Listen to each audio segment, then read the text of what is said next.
Godavarikhani 1 town police station పరిధిలోని Kakatiya Nagar water tank వద్ద గంజాయిని అమ్మడానికి చూస్తున్న చిక్కుడు రాహుల్ ను ఎస్ఐ రమేష్ గారు సిబ్బందితో కలిసి 900 గ్రాముల డ్రై గంజాయి పట్టుకుని అతన్ని అదుపులోకి తీసుకుని అనంతరం అతన్ని విచారించగా అతని దగ్గర కొనుగోలు చేసిన మిగతా వారి పేర్లు కొప్పులు సాయి ధనుష్, చిల్క వినీత్, మంచికట్ల అక్షయ్, మాటూరి సాత్విక్, బోక్య రాజేష్ అని తెలిపి వారి వద్ద కూడా గంజాయి ఉన్నదని తెలుపగా నిందితుడు చిక్కుడు రాహుల్ సమాచారం మేరకు పైన తెలిపిన 5 వద్ద నుండి 500 గ్రాముల గంజాయి స్వాధీనం చేసుకోవడం జరిగింది. మొత్తం గంజాయి 1.4 కేజీలు నిందితులే తక్కువ సమయంలో ఎక్కువ డబ్బులు సంపాదించగలగాలనే దురుద్దేశంతో అమ్ముతున్నామని తెలపడం జరిగింది. అనంతరం పోలీస్ స్టేషన్ తరలించి కేసు నమోదు చేసి రిమాండ్కు పంపడం జరుగుతుందని గోదావరిఖని 1 టౌన్ సీఐలు ఇంద్రసేనారెడ్డి మరియు రవీందర్ తెలిపారు.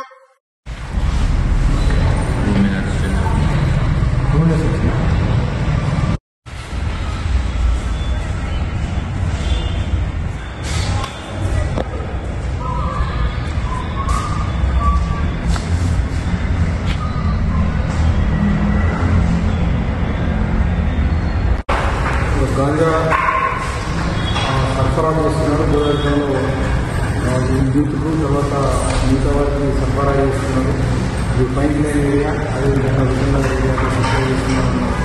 నమ్మదగిన సమాచారం మేరకు మన 1 టౌన్ ఎస్ఐ రమేష్ ఎస్ఐ గారికి సమాచారం రావాలంటే సంబంధిత క్రైమ్ టీమ్ తీసుకొని రమేష్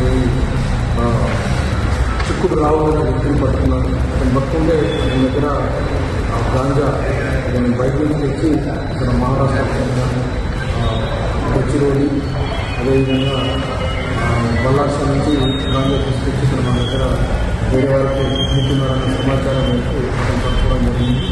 అతని దగ్గర ఒక గాంజా రికార్డు చేయడం జరిగింది.